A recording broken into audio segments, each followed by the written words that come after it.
Good morning everyone. Current affairs through MCQ की series में 9th and 10th of July के current affairs हम cover करेंगे इस वीडियो के अंदर। This is brief introduction about me. My name is Prince Luthra, all India rank 577।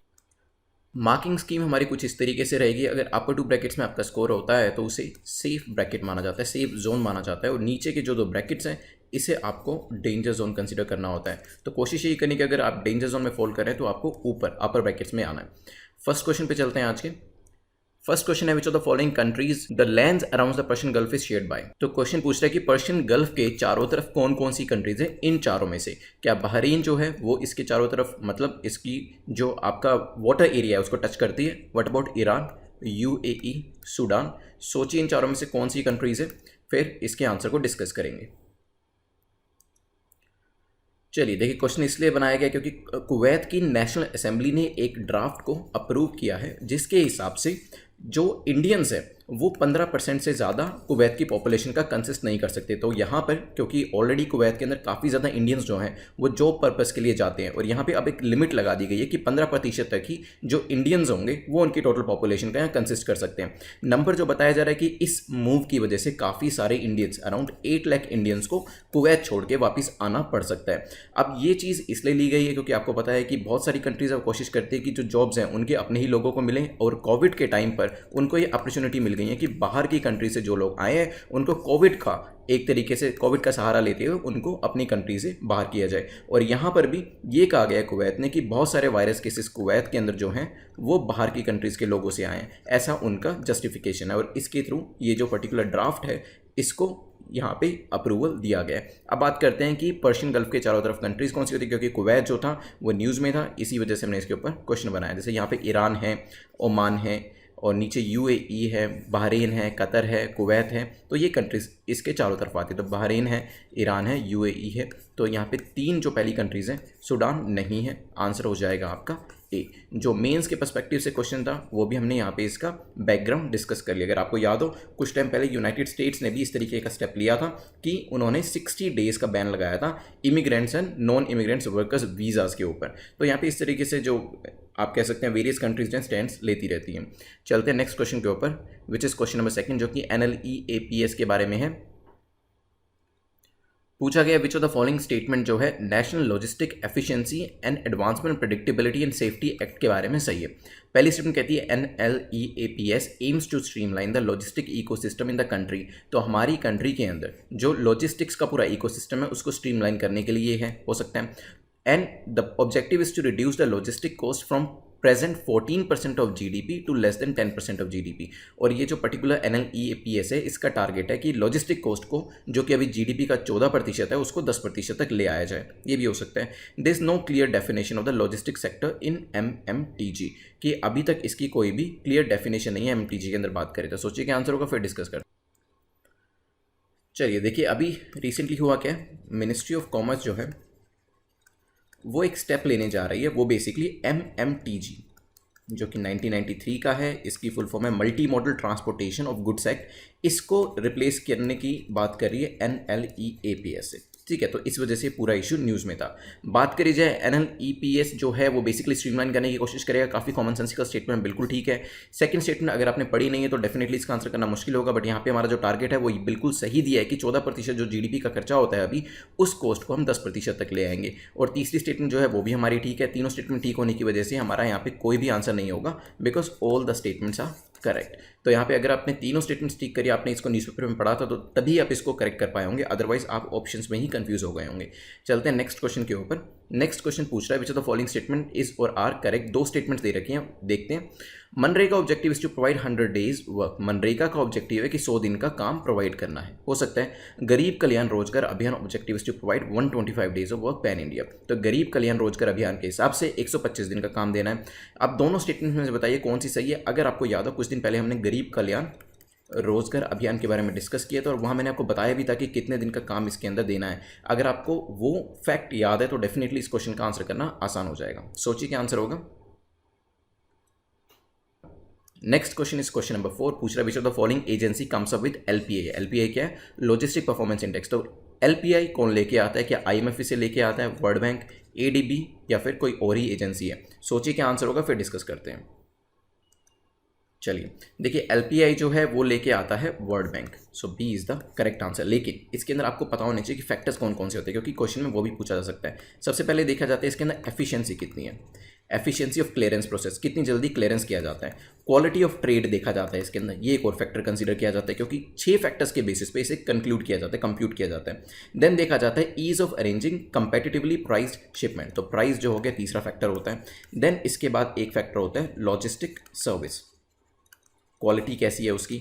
एक factor है ट्रैक एंड ट्रेस, क्योंकि आपको अपना जो कंसाइनमेंट है उसको ट्रैक भी करना पड़ेगा।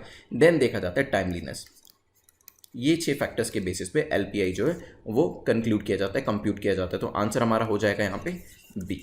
चलते हैं नेक्स्ट क्वेश्चन के ऊपर, which is question number 5। Question number 5 जो है G4 वायरस के बारे में डिस्कशन कर रहा है। पूछा है कि G4 वायरस के बारे में कौन सी स्टेटमेंट करेक्ट है। पहली स्टेटमेंट कहती है G4EA-H1N also known as G4 replicate efficiently in human airways path, तो हवा के थ्रू ये काफ़ी जल्दी जल्दी रेप्लिकेट करता है, हो सकता है। Greater vigilance in monitoring people is needed because humans have no inbuilt immunity against this new strain of the virus, तो यहाँ पे कहा है कि विजिलेंस की जरूरत है, मॉनिटरिंग करने की जरूरत है, क्योंकि हमारे पास अभी इम्यूनिटी नहीं है इस पर्टिकुलर वायरस के अगेंस्ट में। सोचिए क्या आंसर होगा, फिर डिस्कस करते हैं। चलिए डिस्कस करते हैं। तो G4E-H1N जिसे G4 भी कहा जाता है, तो अगर बात करी जाए क्या ये जल्दी जल्दी रेप्लिकेट करता है और ह्यूमन एयरवेज पाथ्स को यूज़ कर सकता है, तो पहली स्टेटमेंट आपकी बिल्कुल ठीक है। सेकंड स्टेटमेंट की बात करें, ग्रेटर विजिलेंस इसके अंदर ज़रूरत होती है, ग्रेटर विजिलेंस जो है इसके लिए ज़रूरत है, इसी वजह से इंडिया ने एक IDSP करके इंटीग्रेटेड डिसीज सर्वेलेंस प्रोजेक्ट जो है उसको भी स्टार्ट किया, जिसके अंदर लैब्स हैं, IT बेस्ड सर्विसेज हैं, ताकि मॉनिटरिंग और सर्वेलेंस जो है वो अच्छे तरीके से की जा सके। लॉन्च किसने किया था, ministry of health and family welfare ने किया था, और इसमें हेल्प किसने करी थी, हेल्प करी थी वर्ल्ड बैंक ने 2004 के अंदर। तो ध्यान रखिएगा, दोनों स्टेटमेंट ठीक होने की वजह से आंसर आपका हो जाएगा सी। आपको पता ही है कि ये इसके जो ओरिजिनेशन है G4 का वो पिक्स है। चलते हैं नेक्स्ट क्वेश्चन के ऊपर। आपको पता है जूनोटिक डिसीजेस की वजह से काफ़ी सारे वायरसेस आ रहे हैं, तो क्वेश्चन हो सकता है जूनोटिक डिसीजेस के ऊपर भी पूछ लिया जाए। नेक्स्ट है, which of the following is और are the organs of World Bank. World Bank जो है काफ़ी न्यूज़ में था लॉजिस्टिक परफॉर्मेंस इंडेक्स की वजह से भी और अदरवाइज भी, तो पूछा गया कि कौन कौन से ऐसे ऑर्गन्स हैं जो कि वर्ल्ड बैंक के ऑर्गन्स हैं। क्या IBRD का एक ऑर्गन है, what about IDA, IFC, ICSID। सोचिए क्या आंसर होगा, फिर डिस्कस करते हैं। चलिए, तो रिसेंटली वर्ल्ड बैंक जो था ये न्यूज़ में था, क्योंकि गवर्नमेंट ऑफ इंडिया के साथ इसने एक अग्रीमेंट साइन किया है $750 मिलियन का, और यहाँ पे बेसिकली एक इमरजेंसी रिस्पांस प्रोग्राम जो है वो स्टार्ट किया गया है MSMEs के लिए, माइक्रो स्मॉल मीडियम एंटरप्राइजेस के लिए, क्योंकि आपको पता है कोविड की वजह से MSMEs को भी नुकसान हो रहा है, तो इस प्रोजेक्ट से इनको हेल्प मिलेगी। अब बात करते हैं वर्ल्ड बैंक के ऑर्गन्स के बारे में। तो IBRD हो वो इसका ऑर्गन है, IDA भी इसका एक ऑर्गन है, IFC भी इसका एक ऑर्गन है, ICSID भी इसका एक ऑर्गन है। इनके फंक्शंस क्या है वो हम पुराने वीडियोज़ में ऑलरेडी डिस्कस कर चुके हैं, तो यहाँ पे उसे रिपीट नहीं करेंगे। आंसर हमारा हो जाएगा यहाँ पे डी। चलते हैं नेक्स्ट क्वेश्चन के ऊपर, which is question number 7। Question number 7 पूछ रहा है, which of the following state government has launched portal name MahaJobs. तो महाजॉब्स करके एक पोर्टल जो है वो पर्टिकुलर गवर्नमेंट ने लॉन्च किया, किस स्टेट गवर्नमेंट ने इसे लॉन्च किया, कैसे उड़ीसा ने लॉन्च किया है, गुजरात ने, महाराष्ट्र ने, या फिर केरला ने। सोचिए क्या आंसर होगा, फिर डिस्कस करते हैं। चलिए, तो आंसर हमारा यहाँ पे महाराष्ट्र ने ये पर्टिकुलर पोर्टल जो है महाजॉब्स पोर्टल इसको लॉन्च किया है। इसके अंदर जो जॉब सीकर्स हैं, जो लोग चाहते हैं कि उनको जॉब्स मिले, वो जाके रजिस्टर कर सकते हैं। रजिस्टर करने के बाद इसके अंदर जो है 17 सेक्टर्स को इंक्लूड किया गया है, जैसे कि इसमें इंजीनियरिंग भी है, इसमें लॉजिस्टिक्स भी है, इसके अंदर केमिकल्स की जो इंडस्ट्रीज़ हैं वो भी हैं। तो जिस भी इंडस्ट्री में आप काम करना चाहते हैं उसके लिए रजिस्टर कर सकते हैं। और वेरियस 950 ट्रेड्स, ये तो बेसिक इंडस्ट्रीज़ हो गई, 17 इंडस्ट्रीज़, 950 ट्रेड्स जो हैं वो इसके अंदर इंक्लूड किए गए। आपको सिर्फ एक डोमिसाइल सर्टिफिकेट जो है वो प्रोड्यूस करना है, और आप यहाँ पे अपने आप को रजिस्टर करके जॉब पा सकते हैं। तो हो सकता है आगे आने वाले टाइम में महाजॉब्स करके बाकी के जो स्टेट्स हैं वो भी कुछ इनिशिएटिव जो है अपना लॉन्च करें। चलते हैं नेक्स्ट क्वेश्चन के ऊपर, which is related to CAATSA. CAATSA की फुल फॉर्म नहीं बताऊंगा, अगर आपको इसकी फुल फॉर्म पता है तो डेफिनेटली क्वेश्चन का आंसर करना आपके लिए आसान हो जाएगा। CAATSA is related to which of the following country. काफ़ी इजी क्वेश्चन है अगर आप करंट अफेयर्स को फॉलो करते हैं तो। क्या ये इंडिया से रिलेट करता है, यूनाइटेड स्टेट्स, मैक्सिको, या फिर UK? सोचिए क्या आंसर होगा, फिर इसकी फुल फॉर्म भी देखेंगे और ये न्यूज़ में क्यों था ये भी देखेंगे। चलिए, तो काटसा की फुल फॉर्म मैं आपको बता देता हूँ यहाँ पे। इट इज़ काउंटरिंग US या फिर कहें America's adversaries through sanctions act. ठीक है, so countering America's adversaries through sanction act, तो that is the full form of CAATSA. अब यहाँ से पता चल गया कि अमेरिका के जो भी एडवर्सरीज है, मतलब जो अमेरिका को ऐसी कंट्री जो पसंद नहीं करते या फिर अमेरिका की जिससे बनती नहीं है, उन कंट्रीज़ के साथ अगर आप ट्रेड करते हैं तो यहाँ पे सेंक्शंस जो हैं वो आपके अगेंस्ट में यूज़ करे जा सकते हैं। 3 ऐसी कंट्रीज़ हैं जिसको यहाँ पे इन्होंने ब्लैक लिस्ट किया हुआ है, जिसमें ईरान है, नॉर्थ कोरिया है और तीसरा है रशिया। तो अगर आप इन कंट्रीज़ के साथ सिग्निफिकेंट अमाउंट का ट्रेड करते हैं तो काटसा आपके ऊपर लगाया जा सकता है। और अभी इंडिया को भी ये चीज़ कही गई कि आप रशिया के साथ ज़्यादा ट्रेड में इन्वॉल्व मत होइए, अदरवाइज काटसा के अंदर आपको लाया जा सकता है। तो CAATSA is related to which of the following country? United States का ये बेसिक एक पूरा एक्ट है जो ये वेरियस कंट्रीज़ के अगेंस्ट में यूज़ करती है, ताकि ईरान, नॉर्थ कोरिया और रशिया के साथ दूसरी कंट्रीज़ जो हैं वो ज़्यादा सिग्निफिकेंट ट्रांजेक्शंस ना कर पाएँ। चलते हैं नेक्स्ट क्वेश्चन के ऊपर। नेक्स्ट क्वेश्चन है क्वेश्चन नंबर 9, जो कि UNEP के बारे में है, यूनाइटेड नेशन एनवायरनमेंट प्रोग्राम के बारे में है। पूछा गया है कि UNEP के बारे में कौन सी स्टेटमेंट करेक्ट है। पहली कहती है the UNEP is a leading global environmental authority established on 5 जून 1972। तो एक लीडिंग ग्लोबल एनवायरमेंटल अथॉरिटी है जो कि 1972 में बनाई गई थी। Emission gap report is publish by UNEP। तो UNEP ही एमिशन गैप रिपोर्ट को पब्लिश करता है, ये भी हो सकता है। हेडक्वार्टर इसका पेरिस के अंदर है। सोचिए क्या आंसर होगा, फिर बैकग्राउंड भी डिस्कस करेंगे इसका।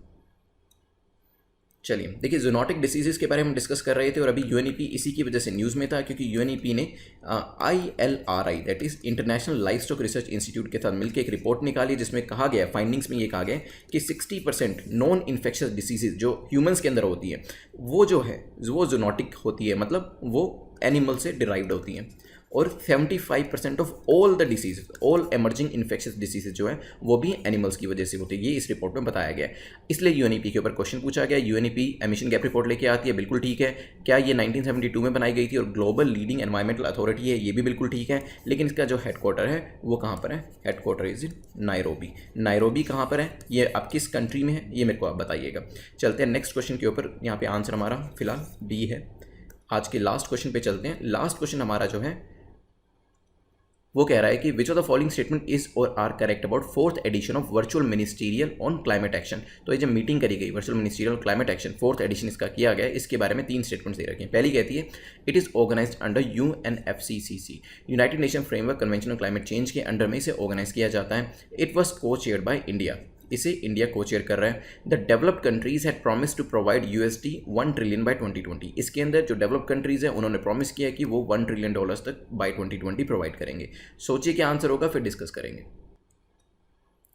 चलिए, तो यहाँ पे क्या इसको UNFC3 के अंडर ऑर्गेनाइज किया गया? तो yes, United Nation framework convention on climate change के अंदर इसे ऑर्गेनाइज किया गया है। और डेवलप्ड कंट्रीज ने यहाँ पे $1 ट्रिलियन देने की बात भी करी है बाय 2020। तो यहाँ पे पहली तीसरी स्टेटमेंट ठीक है, बट इट इज़ नॉट को chaired by India, it is को चेयर्ड बाय वेरियस यहाँ पे कंट्रीज़ हैं। यूरोपियन यूनियन है जो कि ग्रुप ऑफ कंट्रीज़ हैं, देन यहाँ पे चाइना है एंड देन कनाडा है।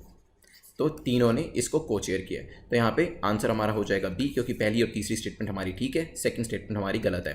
अब रिवीजन करेंगे, इसको मिस नहीं करना है। नोट्स बनाने हैं, बना सकते हैं यहाँ पर, और ऑलरेडी बनाए हुए हैं तो उसे एक बार दोबारा से रिवाइज कर सकते हैं वीडियो के साथ साथ। तो सबसे पहले हमने क्वेश्चन जो स्टार्ट किया था वो था हमारा ज्योग्राफी रिलेटेड क्वेश्चन, क्योंकि हमने यहाँ पे कुवैत के बारे में डिस्कस किया था कि कुवैत में अब 8 लाख इंडियंस को वहाँ से बाहर आना पड़ सकता है।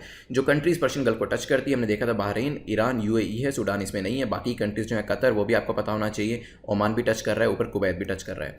देन हमने देखा NLEPS के बारे में, MMTG को रिप्लेस करने वाला है 14% GDP से 10% तक ये। देन हमने डिस्कशन किया था LPI का लॉजिस्टिक परफॉर्मेंस इंडेक्स, जो कि वर्ल्ड बैंक लेके आता है, और इसके अंदर हमने वेरियस जो फैक्टर्स थे जो कि कंसीडर किए जाते हैं इसके कंप्यूटेशन के अंदर, वो भी देखे थे, जिसमें प्राइस के बारे में, क्वालिटी, टाइमलीनेस, एफिशिएंसी के बारे में बात होती है। G4 जो कि पोक से होता है, पिक से होता है, ये जो है एयरवेज के थ्रू भी फैल सकता है। ग्रेटर विजिलेंस इसके लिए रिक्वायर्ड है। इंटीग्रेटेड डिसीज सर्वेलेंस जो प्रोजेक्ट है हमारा, वो ऑलरेडी यहाँ पे काम कर रहा है।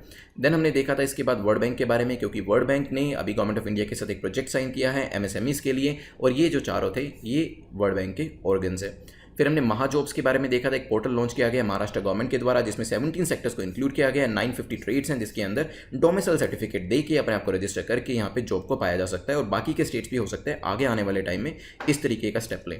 काटसा के बारे में डिस्कस किया था, USA का ये पूरा प्रोजेक्ट है। इसके अंदर ऐसी कंट्रीज जो कि ईरान, नॉर्थ कोरिया, रशिया के साथ सिग्निफिकेंट अमाउंट ऑफ ट्रांजेक्शंस करती हैं, उनके ऊपर कुछ सैंक्शंस जो हैं वो लगाए जा सकते हैं। देन हमने बाद में इसके डिस्कस किया था UNEP के बारे में। 1972 में इसे स्टार्ट किया गया था। एमिशन गैप रिपोर्ट ये लेके आता है। अभी एक रिपोर्ट दी है जिसमें बताया कि 60% जो डिसीजेज होती हैं ह्यूमन के अंदर, इन्फेक्शियस डिसीजेज, वो जूनोटिक डिसीजेज होती है, मतलब वो एनिमल्स की वजह से होती है। तो हमारे यहाँ पे आंसर क्या होगा? यहाँ पे इसका जो हेडक्वार्टर था वो नायरोबी के अंदर था, कौन सी कंट्री में फॉल करता है वो आप मुझे बताने वाले हैं।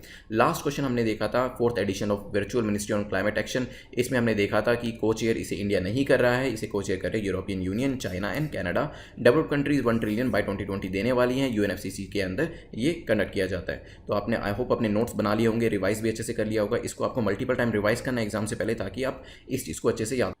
मार्क्स आपको जरूर कमेंट सेक्शन में लिखने हैं, अगर अपर 2 ब्रैकेट्स में मार्क्स हैं then you are in the safe zone. कोशिश करिए इस जगह पे फॉलो करने की, न्यूज़पेपर को पढ़ सकते हैं, अदरवाइज नोट्स भी बना सकते हैं। उसके बाद नोट्स बनाने के बाद अपने को रिवाइज करने के बाद भी आप इस वीडियो को दोबारा से अटेम्प्ट कर सकते हैं और फिर अपने मार्क्स को धीरे धीरे इंप्रूव कर सकते हैं। क्योंकि यहाँ पे मार्क्स ठीक है आपके जितने भी आते हैं, बट जो प्रीलिम्स एग्जाम है वहाँ पे मिस्टेक्स नहीं होनी चाहिए। तो इसलिए जितनी बार भी चाहें आप इसे प्रैक्टिस कर सकते हैं। नीचे के ब्रैकेट में मार्क्स है तो you are in the danger zone. यहाँ पे आपको अपने मार्क्स को थोड़ा सा इंप्रूव करने की ज़रूरत है।